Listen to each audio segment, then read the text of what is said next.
पुढची बातमी, Mumbai coastal road प्रकल्प आणि वांद्रे वरळी सी लिंक यांना जोडणाऱ्या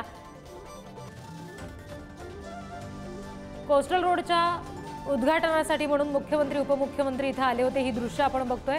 मुख्यमंत्र्यांच्या हस्ते कोस्टल रोडचं लोकार्पण झालेलं आहे। मरीन ड्राइव्ह ते वांद्रे हा प्रवास आता अवघ्या 9 मिनिटात करता येणार आहे।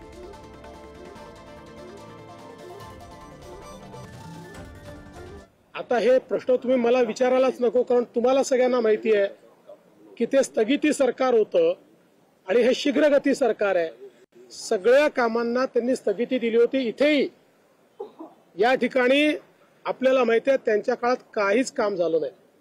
जे काही काम झालं खरं म्हणजे याच्या सगळ्या मान्यता जेव्हा पहिलं महायुतीचं सरकार होतं तेव्हा आल्या आणि याचं प्रामुख्याने सगळं काम हे दुसऱ्या महायुतीच्या सरकारमध्ये या ठिकाणी झालं। त्यामुळे विनाकारण श्रेय घेण्याचा प्रयत्न करू नये मुंबईकरांनी बघितलेला आहे। सुरुवातीला काय झालं, जेव्हा देवेंद्रजी मुख्यमंत्री होते तेव्हा दिल्लीतून लागणाऱ्या सगळ्या परवानग्या कामाची सुरुवात तेव्हा झाली। परंतु मी एवढंच सांगतो, हे सगळं केलेलं असताना युतीमध्ये असताना देखील तुम्हाला बोलवलं होतं का नारळ फोडायला? भूमिपूजनाला देवेंद्रजींना बोलवलं नव्हतं। मग हे कुठलं मोठेपण आहे?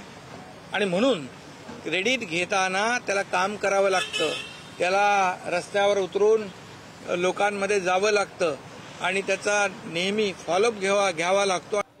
मुंबईकरांसाठी अत्यंत आनंदाची बातमी आणि त्यातच मुंबई महानगरपालिकेचा महत्वाकांक्षी प्रकल्प असलेला मुंबई सागरी किनारा प्रकल्प आणि याच प्रकल्पातील एक महत्वाचा टप्पा म्हणजे दक्षिण मार्गिका ही याचं लोकार्पण मुख्यमंत्री देवेंद्र फडणवीस यांच्या हस्ते आज करण्यात आलेला आहे। मी सध्या याच मार्गिकेवर आहे। आपण जर पाहिलं तर सध्या ही धर्मवीर स्वराज्य रक्षक छत्रपती संभाजी महाराज मुंबई किनारा रस्त्याची ही दक्षिण मार्गिका आहे आणि याचं लोकार्पण जे आहे ते मुख्यमंत्री देवेंद्र फडणवीस यांनी आज केलेलं आहे।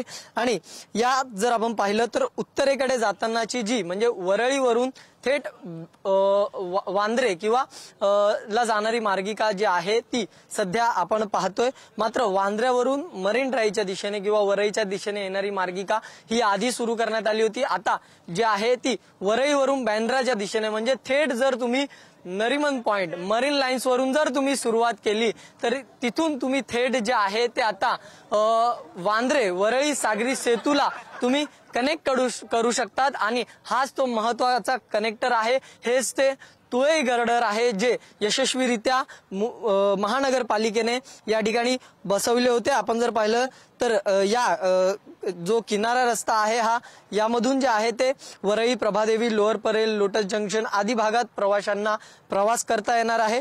अंतरमार्गिका सुद्धा आहे। या सगळ्याचं लोकार्पण आता झालेलं आपल्याला पाहायला मिळते। मरीन ड्राइव्ह ते वरळी असं अवघ्या 20 मिनिटाच्या जवळपास प्रवास करता येणार आहे।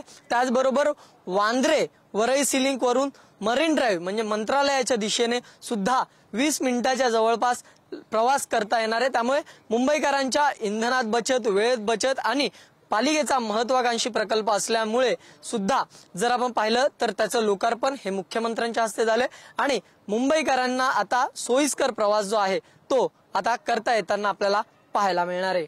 व्हिडिओ जर्नलिस्ट स्नेहल चव्हाण समित धनंजय दळवी, पुढारी न्यूज, मुंबई।